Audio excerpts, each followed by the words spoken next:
অনি এবার সুদীপার কাছে ক্ষমা চেয়ে বাড়ির সকলের সামনে বলে দেয় কৃষ্ণা রায়ের প্ল্যান আমাকে ফাঁসি এই সবটা করতে বাধ্য করেছে।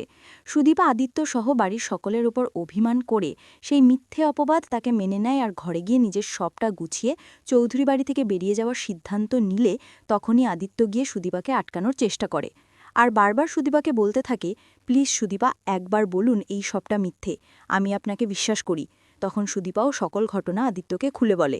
সঙ্গে সঙ্গে আদিত্য সুদীপাকে কথা দিয়ে বলে ওঠে, এই সত্যটা আমি সবার সামনে আনব।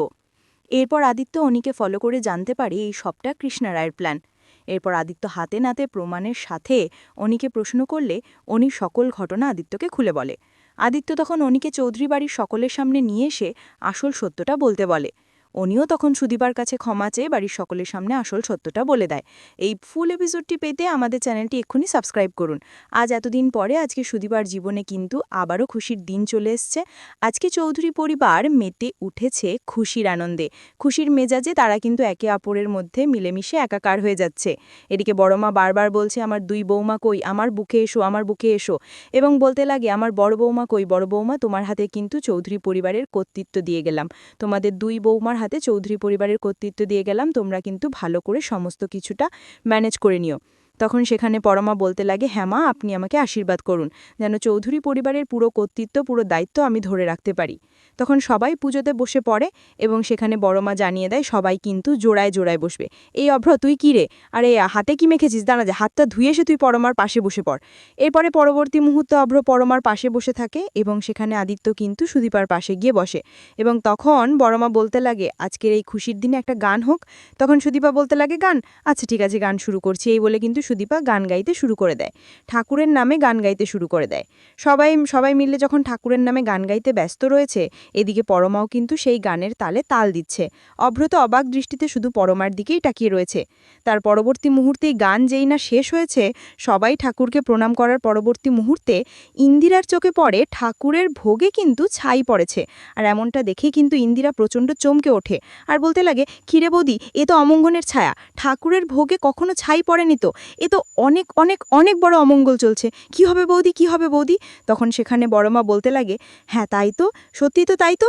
তখন সেখানে সুদীপা বলতে লাগে, না বড়মা না, এসবগুলো কোনো ব্যাপারই না, এটা কোনো দুর্ঘটনা বা অ্যাক্সিডেন্ট হতে পারে। তখন সেখানে অভ্র বলতে লাগে, হ্যাঁ হ্যাঁ মা, ওটা সুদীপা তো ঠিকই বলেছে, ওটা হয়তো কোনো রকমের দুর্ঘটনা।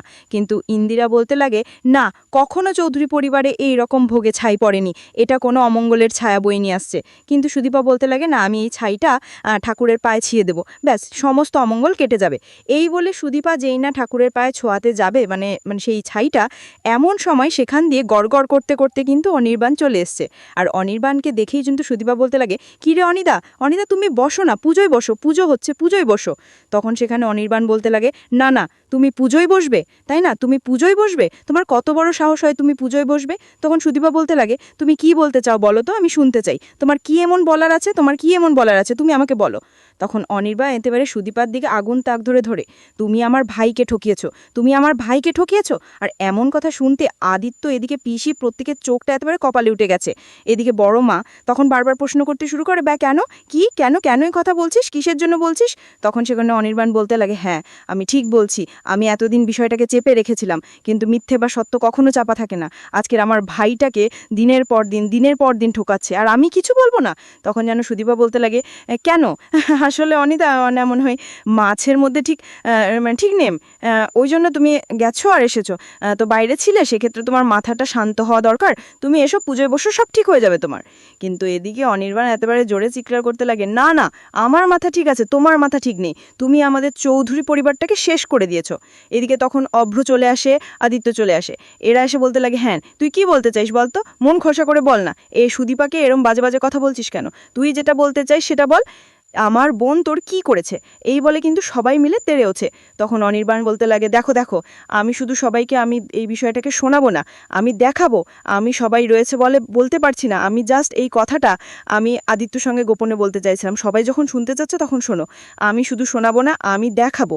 এই বলে কিন্তু তার হাতে যে ছবিটা ছিল সেই ছবিটা নিয়ে সবাইকে দেখাতে শুরু করে দেয়, দেখো মা, দেখো মা, দেখো, দেখো বড় মা, দেখো, দেখো কাকিমণি দি, দেখো, সব দেখো, সবাই দেখো। আর ছবিটা নিয়েই কিন্তু সবার চোখ একেবারে কপালে উঠে গেছে। অনির্বাণ প্রত্যেকের হাতে হাতে কিন্তু সেই ছবিটা দিয়ে দেয়, আর ছবিগুলো দেখেই পরবর্তী মুহূর্তে কিন্তু বড়মার চোখটা একেবারে কপালে উঠে গেছে। এদিকে সুদীপা কি করবে সে কিন্তু নিজেও কিছু বুঝতে পারছে না, সে প্রচণ্ড রাগে গড়গড় করতে লাগে, উত্তেজিত হতে লাগে।